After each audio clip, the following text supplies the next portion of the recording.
Tonight, the world stands at the brink of a seismic shift. Europe's leaders are locked in a high-stakes emergency summit in London, scrambling to fill the void left by America's chilling retreat from Ukraine. Tensions are at an all-time high after a dramatic showdown in Washington led to the Ukrainian delegation being abruptly ejected from the White House. But what does this mean for the war? Is Ukraine now abandoned? And is the UK secretly forming a new coalition to challenge Russia without US backing? We break it all down in this exclusive, high-impact report. The world was left stunned when Ukrainian President Volodymyr Zelensky's high-stakes meeting with President Donald Trump erupted into a diplomatic disaster. Eyewitness accounts reveal an explosive exchange between Trump, Zelensky, and newly appointed officials including J.D. Vance that ended with the Ukrainian delegation leaving Washington in humiliation. What really happened behind those closed doors? Sources close to the negotiations report that Zelensky repeatedly pushed for a continued U.S. security backstop, particularly air support and missile defense systems. But Trump was having none of it. Instead, he reportedly doubled down on his demand that European nations pick up the slack. And when Zelensky refused to back down, the meeting ended abruptly, with the Ukrainian delegation missing their scheduled lunch. The message was clear: the United States is no longer Ukraine's safety net.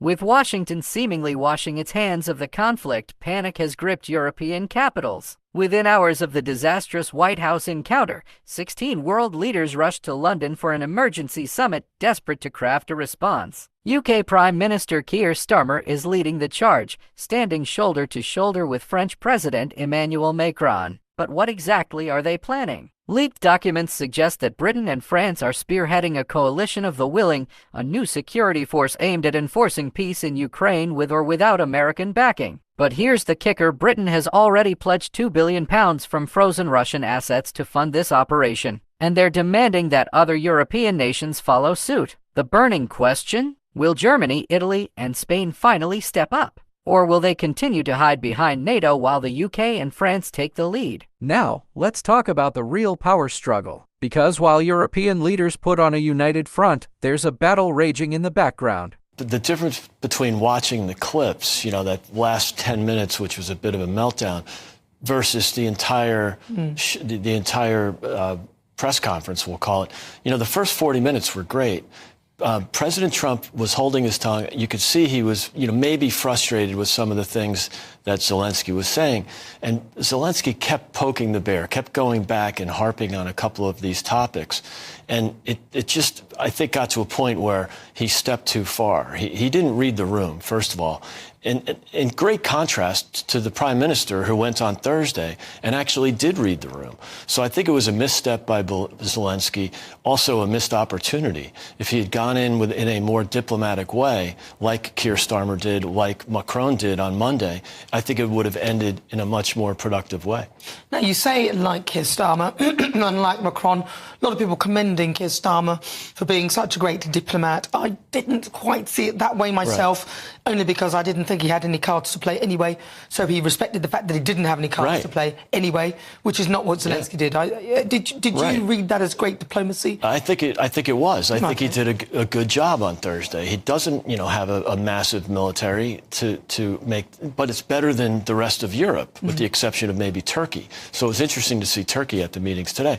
But with that exception, the Western Europeans have completely underachieved and underperformed, and they've had 3 years to increase military spending, whether it's as a percentage of GDP or in absolute numbers, and they're just not doing it. The Germans are the worst example. They talked a huge game in February of 2022 after the war started, and then they completely abandoned their commitment. So it's going to require Keir Starmer, because the UK is the only country that's punching above its weight at 2.3%, heading to 2.5. It's inadequate, and so is the U.S. defense spending at 3.3, also inadequate. But at least they're spending a lot more and are a lot more committed to defense and security than the rest of Europe. Now, Zelensky made a big deal about the fact that Donald Trump met Putin before him. It wasn't any special visit or state visit or anything like that, but it was just a meeting. Yeah. Now Zelensky has been offered a meeting with the king. Right. And, of course, his meeting will be before Donald Trump's meeting, even though they're saying Donald Trump's is a state visit. Right. Do you think it was wise as a Keir Starmer? I don't think that's a big deal. I mean, the big question is, will Zelensky put a suit on?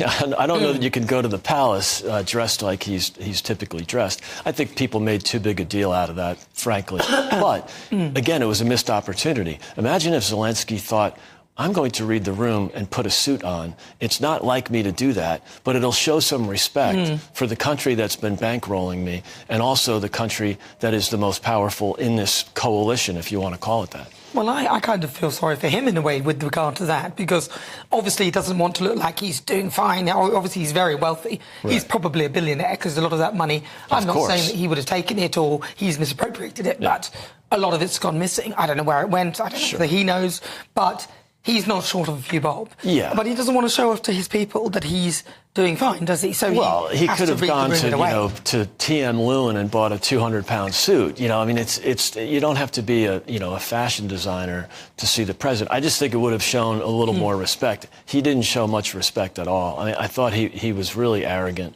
And I think, again, a misstep, but a missed opportunity. But what about the fact that he doesn't want to give away his country? The people fighting for the country don't want to give away their country. Yeah. He is doing the heroic thing as a leader to stay in many of these situations. Lots of these powerful leaders will fly off in a helicopter with bags of cash. Instead, he's staying. I thought he was very brave at the beginning of the war. And, of course, the Ukrainian soldiers and the people are very brave, and good for them. But that was then and this is now. And now it's really a stalemate. And people are dying every day. And this is what President Trump has been arguing. That, yes, and President Trump said it at the beginning of the press conference on Friday. He was very proud of how brave the Ukrainians have been. But it's also, we have to have some realpolitik here. I mean, this is time to stop the killing. And yeah, I don't think that Zelensky's support is still there to the degree it was in the winter of 22.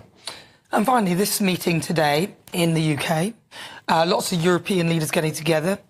I think that I think from what I heard from Christopher, what Keir Starmer would like to achieve is actually now impossible, because you get the leaders together, but America do not want to continue to bankroll this war.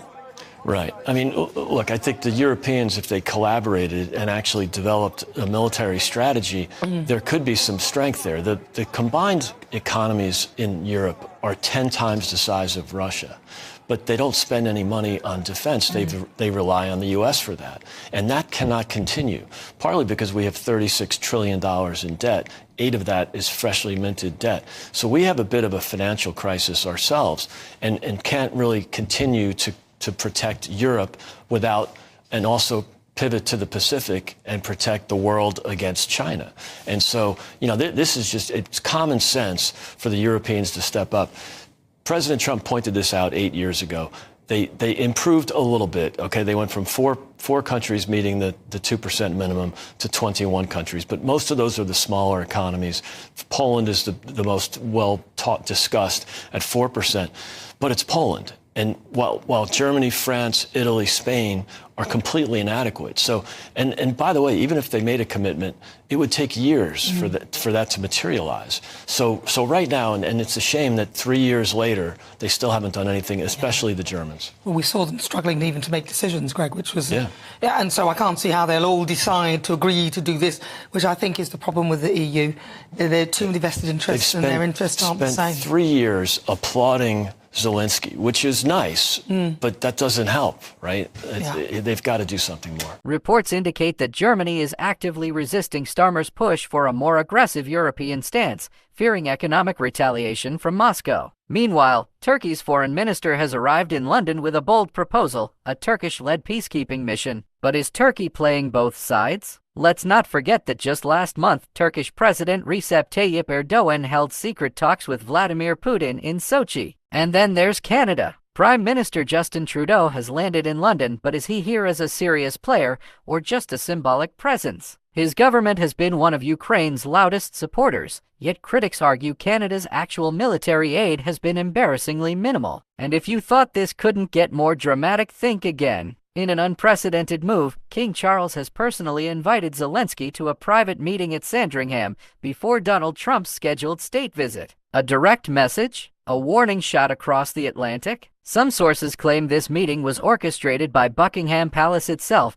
sidestepping the UK government entirely. Could this be Britain's way of reaffirming support for Ukraine, independent of Starmer's government? Or is the king himself sending a message to Trump? But here's where things take a darker turn. As Ukraine continues to plead for more financial and military aid, whispers are growing louder about a black hole in the country's war chest. Independent investigations suggest that billions in Western aid have simply vanished. While there's no direct evidence linking Zelensky himself, the uncomfortable truth remains: money meant for weapons, infrastructure, and humanitarian aid is missing. And this revelation is already fueling skepticism among Western leaders. Could this be why Trump has drawn a hard line? So, where does this leave us? 1. Will Europe finally take full responsibility for Ukraine's security? 2. Will Britain and France defy the odds and create a new military force? 3. And will Zelensky survive this latest political firestorm? One thing is certain: this war has entered a dangerous new phase, and the world is watching. This story is unfolding fast, and we'll be bringing you every update as it happens. What do you think? Is Europe ready to defend Ukraine without the US? Has Zelensky lost the trust of Western leaders? And should the UK go rogue and act alone? Drop your thoughts in the comments, hit that subscribe button, and turn on notifications, because this crisis is far from over.